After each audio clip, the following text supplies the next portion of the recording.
Welcome to Answering the Call, the official podcast of the 12th Man Foundation. Our show brings you closer to the heart of Texas A&M athletics through powerful stories of perseverance, purpose, and life-changing opportunities made possible by 12th Man Foundation donors. From student athletes and coaches to former students and dedicated staff, you'll hear firsthand how donor support shapes the lives of Aggie student athletes in competition and beyond. Whether you're a lifelong Aggie or simply curious about what makes Texas A&M so special, you're in the right place. Let's dive into today's episode. Howdy, and welcome back to another episode of Answering the Call podcast, the official podcast of the 12th Man Foundation. I'm your host, Ivy Robinson, and today I'm sitting in studio with Aggie women's basketball student athlete Ny'Ceara Pryor. Thank you so much for joining us on the podcast. Thank you for having me. I'm excited. We're excited to have you here, and I think a great way to start this, can you just introduce yourself by telling us where you're from, what position you play on the Aggie women's basketball team, and how about a unique fact about yourself that you think not many people may know? Hello, everyone. My name is Ny'Ceara Pryor. I'm from Baltimore, Maryland. I'm a senior point guard. And a fun fact about me is I think that I can sing just a little, just a little, just nothing too crazy. Oh, just that a little. is awesome. So, yeah. Okay, singing, was that a part of like your upbringing, or did you do it when you were younger, or is it just something you like discovered one day that you're like, okay, I more can kind of so sing? just singing in the shower, Oh, yeah. You sound better when you're singing in the shower anyway, so. Yeah, I something think about that's the where- acoustics, man. Yeah. it make you sound a little better than what you actually are, yeah, for sure. All right, nice. So time for one of my favorite parts. I'm going to ask some this or that questions, a little lightning question round for you. And you just say the first thing that comes to mind when I ask you, okay? You ready? Okay, got you, yes. Okay. Drive to the rim or pull-up jumper? Pull-up jumper. Why? I feel like I've learned that I'm only 5'3", and sometimes I do go to the rim. But I think the pull-up jumper is just like my bread and butter, so I just love the pull-up jumper. Nice. Instagram or TikTok? TikTok takes up most of my night. I love to just scroll. You can be scrolling and think that you only got 5 minutes left, and then you're on TikTok for an hour. So I absolutely love TikTok. Film session or weight room? I'm a film session type of girl. If you ever meet Coach Yo, you know that the weight room is nothing to play with her. So I would definitely choose a film session for sure. City life or small town vibe? Definitely a city life. I'm from Baltimore, so that's where I am.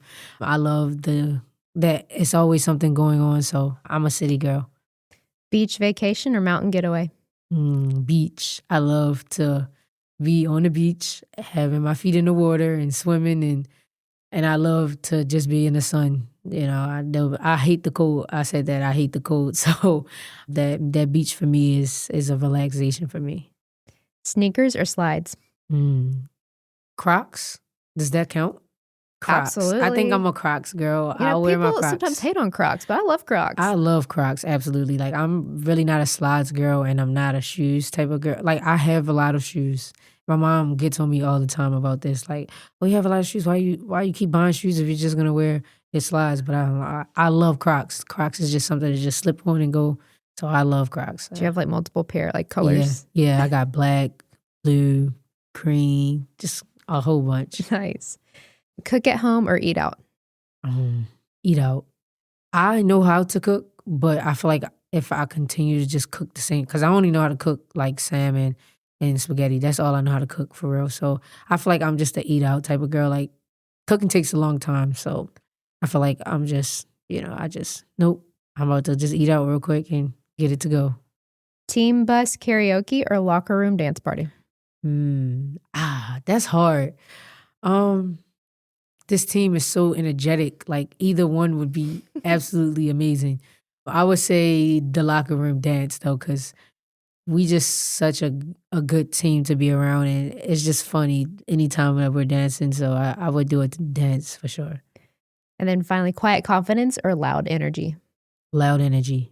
I feel like quiet confidence is good, but I feel like loud energy just gets everyone else going as well. So I would definitely say that.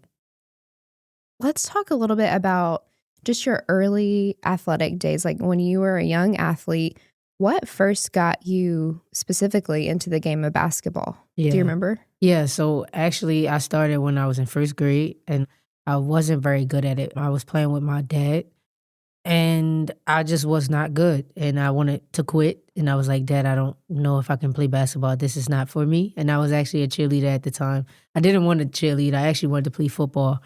That was like literally the thing that I wanted to do. Like my brothers play football, so I really wanted to play football. But mom was like, "No, you're not playing football. Try basketball." And I absolutely did not wanna play. But as I got my dad told me like, "Hey, you can do all things through Christ which strengthens you. So just go out there and do your best every time." And then I started falling in love with it once I got to 3rd grade. I put it between my legs and then I was like, "Oh, I can put it between my legs." And then I just stuck with it from that point on and I absolutely love it. Oh man, that what a awesome story.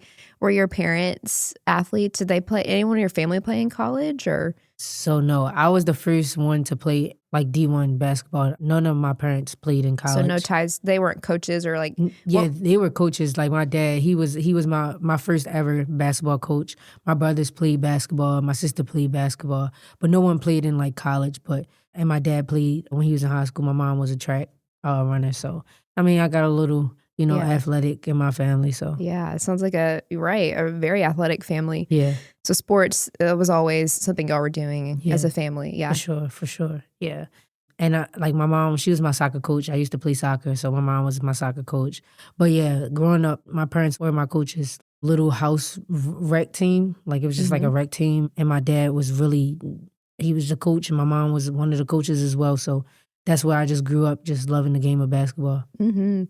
Do you think it was difficult at times to have your parents as your coach? You hear some athletes talk about how, like, sometimes that's difficult, but sometimes, like, they really valued it and loved it. So what was your perspective on that? Yeah, I mean, growing up, at first didn't like it because all the other people felt like I was getting special treatment because my parents were the coaches.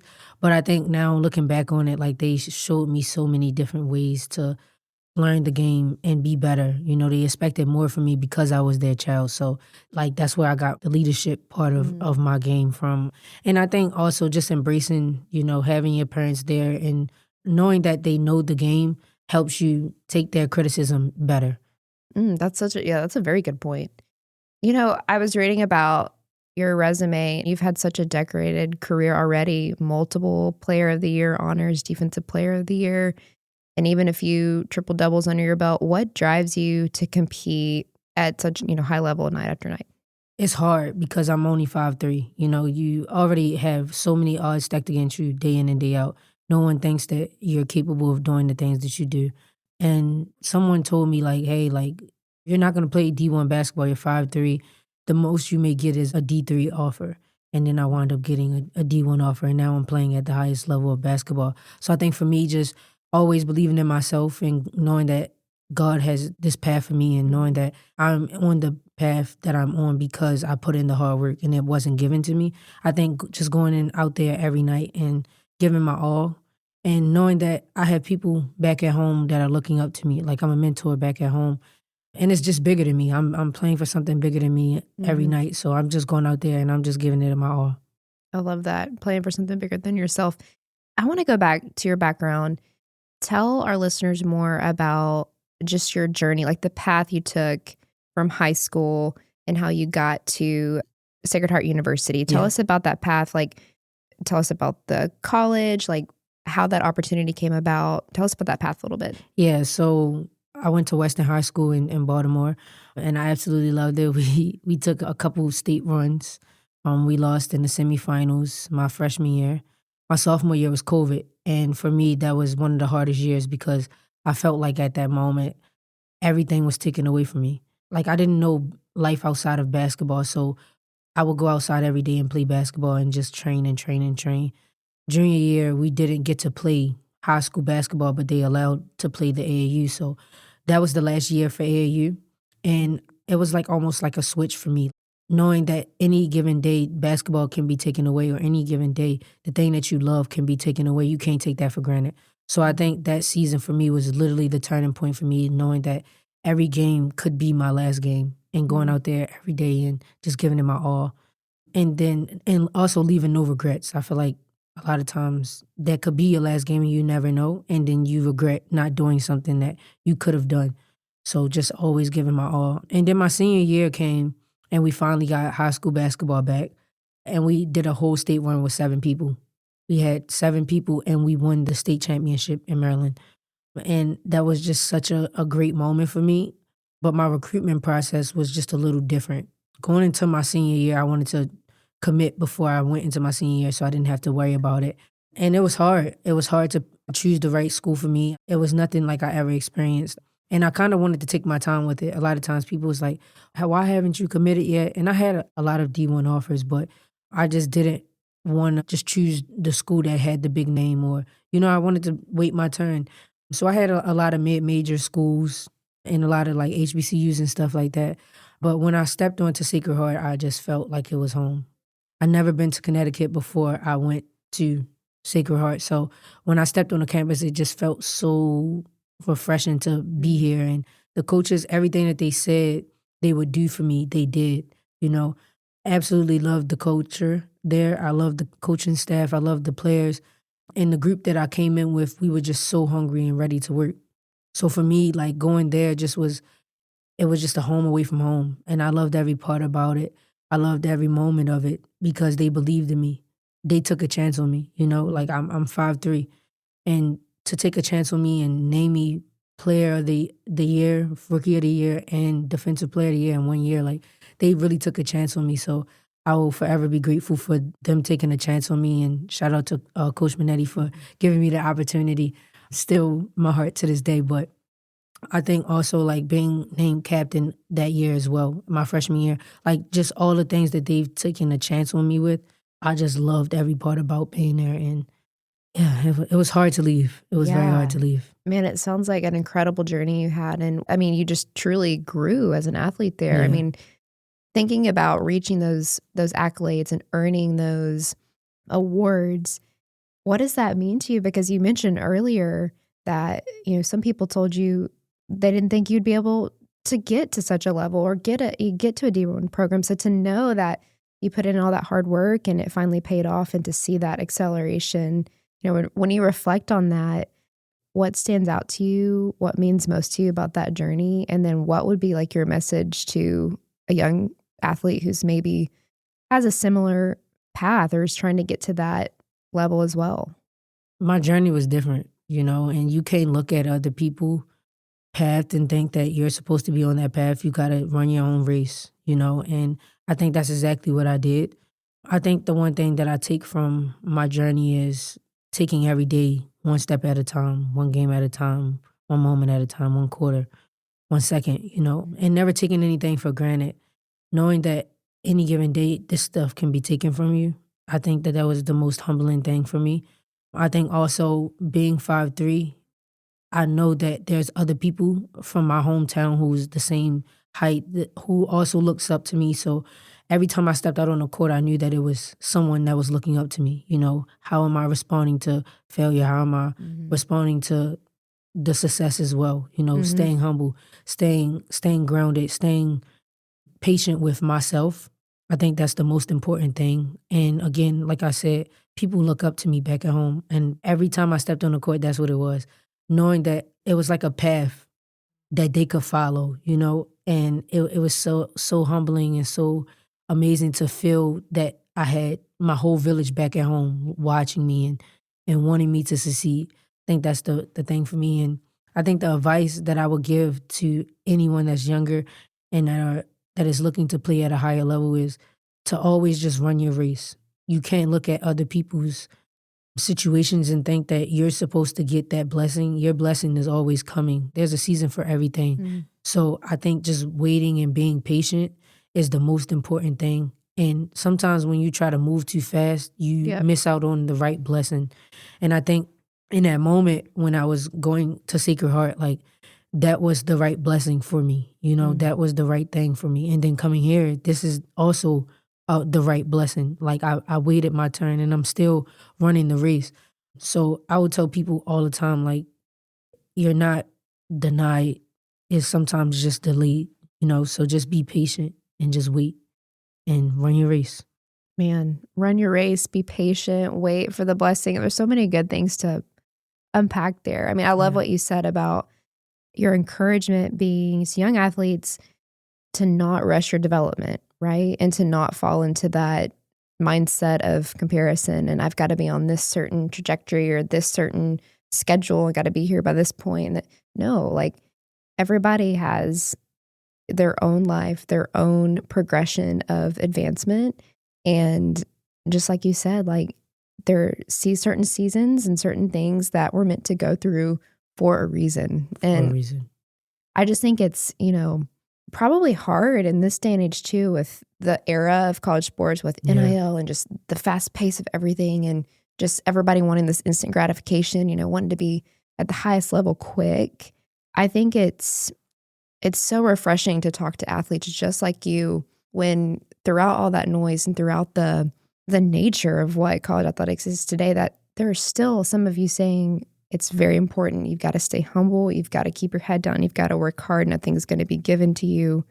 And you got to run your race. Gotta run your race. And it's so humbling just to be able to talk to younger athletes today because I was in their shoes.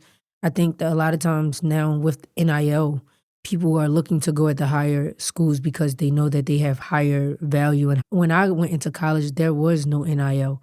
So a lot of times people were just picking the big names, I'm going to go here but then they didn't have as much success as they had. And I think coming from a smaller D1 to now being on a bigger stage, I think it teaches you to be grateful for the things that you did have, Be grateful for the things that you are having now because you didn't have it at first, And I tell you all the time, it doesn't matter what level you're on. If you work hard, you're going to get the recognition you deserve. I was at a smaller D1 and got national recognition. It's never about the level that you're on. You have to run your race, and you're going to get the recognition you deserve. You just have to be patient. And if you put the work in, your work is going to show every time. But if you are looking for fast results, then this isn't the game that you should play because it's all about progression. It's all about being 1% better every day. You're never going to be overnight sensation. There's time that you put in that no one else seen to get better. And the long nights, the early mornings are going to pay off. You just have to be patient. And when your time is come and when those bright lights do come on, it's all about the preparation that you've prepared. People, it's crazy because I was talking about hitting a game-winning shot, and it's not about luck. It's about the preparation that you put in to hit the game-winning shot. If you've never prepared to take the game-winning shot, you're never going to be ready for that moment. But if you prepare for it, you're always going to be ready for that moment. That is so true. And I mean, you have definitely put in your time and you have prepared, and now you have that opportunity to play in the SEC here at Texas A&M. I want to ask you more about that and how the transition has been coming into this program and what you have loved so far. Tell me about, just Aggieland, College Station in general, and then the coaching staff and your teammates. Like, how has the transition been? Yeah, I mean, well, when I got here, it was the summertime, so it wasn't many people on campus. But when I interacted with the 12th man, I was like, wow, the support here is such an amazing support. Like the 12th man is absolutely the best fans in college. Basketball, football, soccer, whatever it is, Aggies show up for Aggies. And I absolutely love it here. Like I've never felt this much energy from student body or an organization like Texas A&M, and I absolutely love it. To speak on the transition from the basketball standpoint, it was hard because I've never struggled before. I've never struggled, and I think coming here, I've learned that to embrace the struggle and be okay with the struggle because it's all about progressing. It's all about the progress and the development of, being a better point guard, being a better player, being a better leader. And they push me every day. The coaches are an amazing coaching staff, and they're grounded by God. They're so grounded by God. And you feel their energy, you feel their spirit is moved strictly by the Lord, So I absolutely love them, and I'm very grateful to have an amazing coaching staff. And I tell people all the time, my visit was less than 24 hours. Most times people get a whole weekend with them. And the fact that I got less than 24 hours with them and I committed, that says a lot to their character. That says a lot Wow. to them. That says a lot to who they are as people. And I absolutely love them. And I'm so grateful to have them as coaches. They push me every day to be better.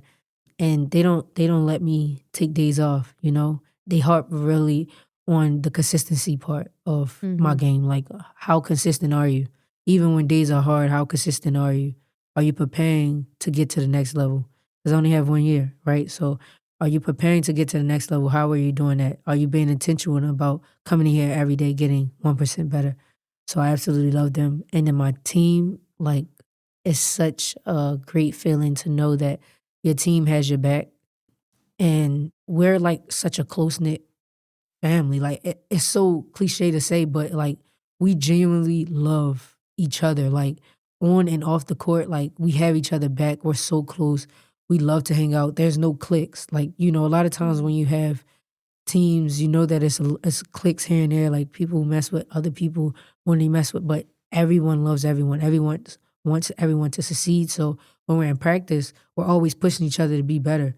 If we know that you can do better, we're going to push you to do better. We're not going to allow you to take days off because we're only as good as our weakest person, So we have to pull everyone together. Everyone has to be on the same page. Everyone has to know the standard, and the standard don't fluctuate. The standard is what it is. So if we don't meet that, Coach Rob talk about this a lot, but he says that there's no middle. It's either you did it or you didn't. If you reached the standard, you reached it.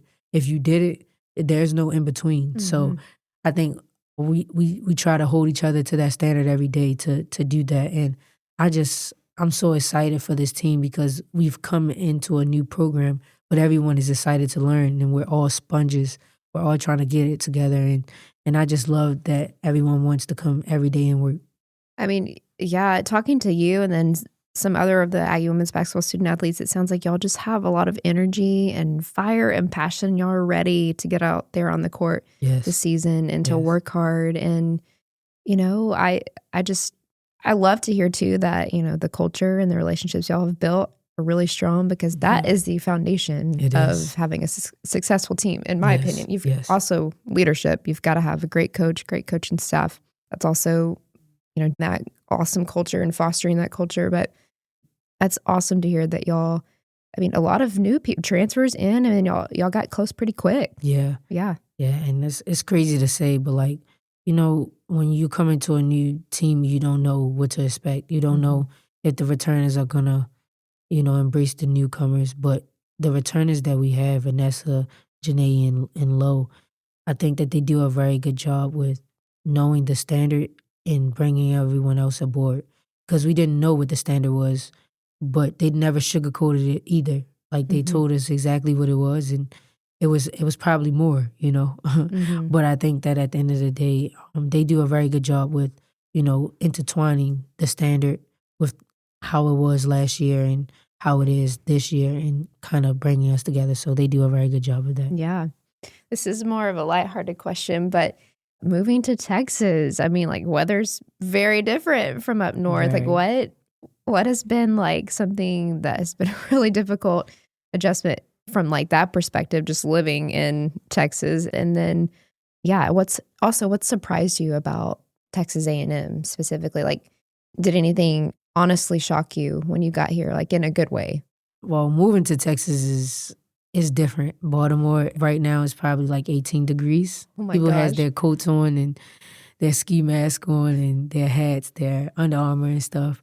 But here is like, it's a little chilly now, but it was difficult to like maneuver through. Especially like the summertime was absolutely hot, but they said that was a chill summer, and I think that's the thing that I like the most, is that like, yes, it's going to be winter, but it's not going to be as cold. I don't like the cold, so I'm excited. And I was in Connecticut for 3 years, so I know what cold feels like. I know what the snow feels like, and I know. But I think that I like the fact that it's, it's on the warmer side. I like to see the sun always out. I hate going out and seeing a gloomy day. Kind of throws everyone mood off. And I think that's what Texas is exactly like, is like everyone's energy is just up. Everyone's energy is just so genuine and so vibrant. And to piggyback off of what Texas A&M is, like, I feel like that's exactly what I was so surprised about. Like, Texas A&M is such a energetic university. There's so many resources, so many people that just want to bring you in. Like, hey, you need help? Okay, let me help you. And there's so many different resources. And I was surprised because a lot of times when you're at a bigger school, you kind of feel like a small fish in a big pond. But here it's just like you have so many resources, you don't feel that way. Like everyone's on the same level, no one's bigger than anyone, and everyone just feel like a family. And I absolutely love that about Texas A&M. You mentioned resources, and I want to know what specifically have you just been really impressed with in terms of the student athlete resources at Texas A&M? What do you have access to here that maybe you didn't prior at other environments, other being a part of other programs? Yeah. And what has really helped you develop just in your short amount of time that you've been here so far? What do you think has really made a difference for you in terms of student athlete resources? Yeah, I mean, the resources here are absolutely crazy, and I talked about at my other school, like, dang, I wish I would have had like a dining hall where it was just student athletes, just to get to know all the student athletes. And I think here is such an amazing thing to have just a student athletes diner, right? Like where all the student athletes can talk about, okay, how their competition went. Oh, let's go support them. Oh, you have a game today. Okay, good luck. Like, I feel like that's where the close-knit family part is. And then the resources part is that, like, we have something called Learning Center, right? And I absolutely love that it's not just for freshmen. At my other school, it was like, okay, if you have a certain GPA, you don't have to do study hall anymore. But here's, you have required study hall, where it's like they're making time in your schedule to actually sit down and study. And I absolutely love that because sometimes you don't have time to study, especially at a higher level. You don't have time for a lot of different things, but they actually built time in for you to study. And if you ever need a tutor, they'll have a tutor the next day. I think that is an awesome resource. And then our athletic advisors, like, they do an amazing job. Shout out to Ashley. She does an amazing job with, staying on top. She can see our grades, so she knows what assignments are due. So if we don't have an assignment that we didn't turn in by 11:59, she's like, well, hey, you have a assignment due at 11:59. Like, let's try to get it in. And sometimes you forget that you have so many assignments or that you have this one assignment. And she texts us and be like, hey, you have this assignment. Like, make sure you get it done.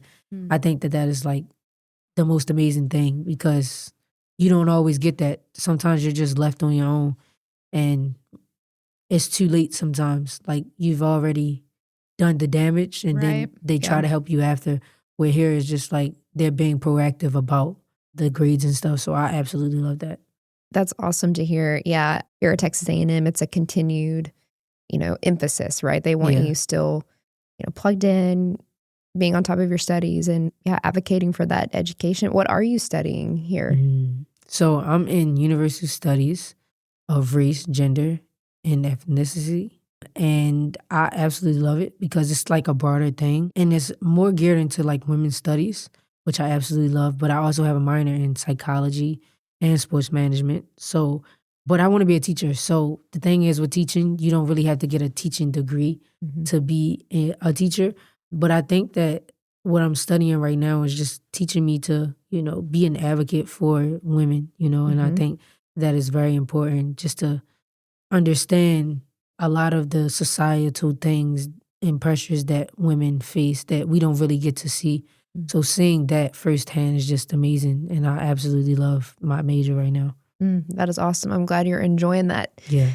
Just being able to learn. I think it's important to stay a lifelong learner, be curious, be dedicated to stretching your mind. It's something that when you get busy in working life, that it's something you kind of forget. But yeah, it's so important to be a lifelong learner. Okay, second question. You mentioned in the interactions you have in the Clark Nutrition Center here in the Adam Season Academic and Wellness Center, where we're recording this podcast.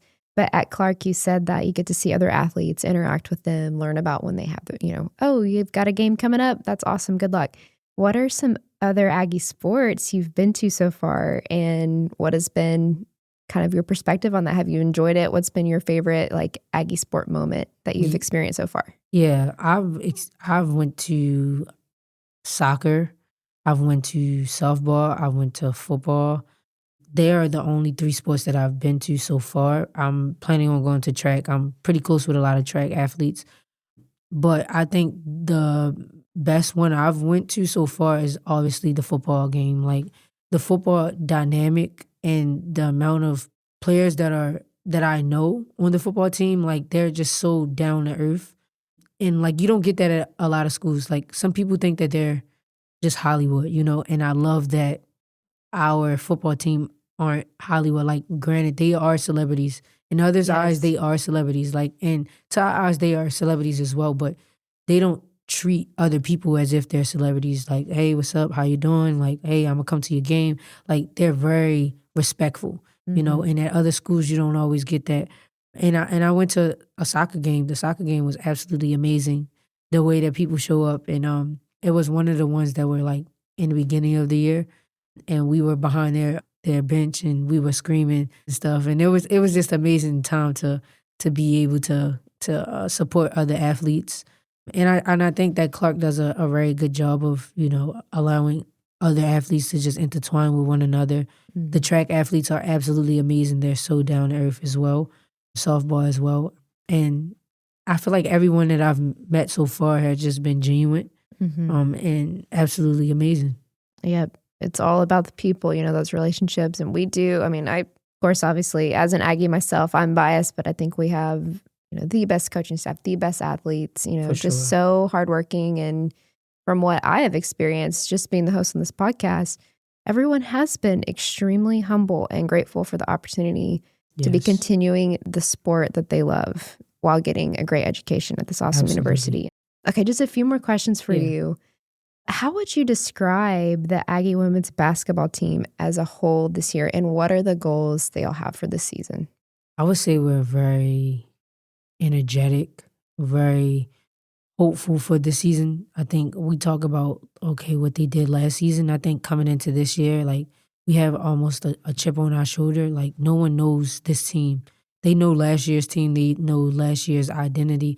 But I think coming in here, like, we're so ready to just prove everyone wrong, right? And we have to work every day at just proving to ourselves that we can be better. We can get to the next, part of the identity of women's basketball here. So I just think that we work every day to get better. We work every day to show up for each other. I think this is definitely a sisterhood. We want to go through it with each other and for each other. And I think that we're very excited for it. And again, it's just all about getting 1% better every day. And I think that what we're most excited for is knowing that no one knows this team. They don't know this team. They don't know the players. We have 12 new players. They have no idea. We're coming from all different conferences, and, we have some freshmen who are very exciting to watch, very energetic. And I think that it's just amazing to see what we will do this season. But the goals is definitely to get to the tournament and get far in the tournament. We didn't make the tournament last year, so I think this year that's really one of the goals, to get to the tournament and be the top half of the SEC this year. But again, all of that comes from preparation. We have to prepare to be that team in March that gets to the tournament and continues to show the SEC who we are. And for you specifically, SEC level play, like first time on the court in the SEC, how are you feeling about that? And has it set in that it's here? I mean, it's very exciting just to be at this level, because so many people told me, like, you can't play at this level, right? And I'm just so excited to be able to carry out the blessing that I always knew that was for me, and I'm excited to just get out there and show everyone who I am, my leadership, and I think I'm ready. I know I'm ready because I prepared for it, right? Like, it's just a matter of getting out there and just being with my feet off, taking one game at a time. I know that the SEC is nothing to play with. I know that there's women that are really, really talented and really can play, but they lace our lace too, so we just all go out there every day and it's going to be a dogfight. And I'm just excited, very much excited. Well, I know a lot of our listeners as well are excited to come out and support. And many of our listeners now are 12 Man Foundation donors and season ticket holders who are passionate Aggie fans who give back through our organization to impact each program at Texas A&M Athletics. So what would be your message to those individuals who give back because they want y'all to have the best resources, who want to help endow scholarships, who want y'all to have the most amazing coaches and incredible facilities? What do you say to those people who are giving back and helping provide a good foundation for Texas A&M athletics and student athletes like yourself? I would definitely give a huge, huge, huge thank you to you guys. I think that what y'all do never goes unnoticed. I think that there has to be something for you guys to come out and watch. So for us, we have to give y'all a show. There has to be something that we have to do to give y'all a show. Y'all, day in and day out, give us so much, and we thank you guys so much, but we don't want to waste your time either.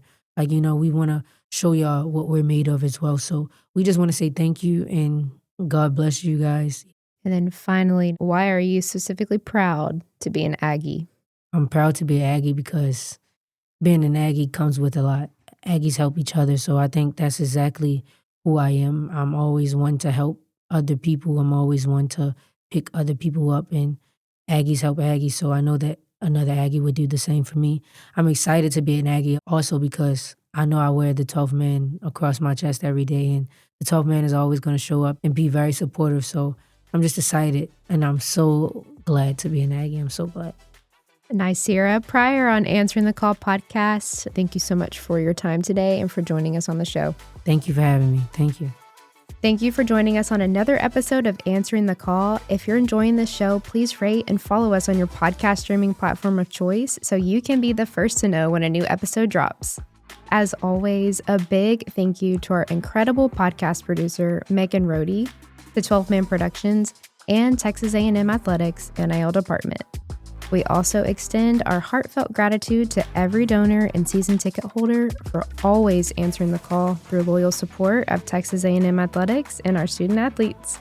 We will be back soon with more content. Thanks and gig 'em.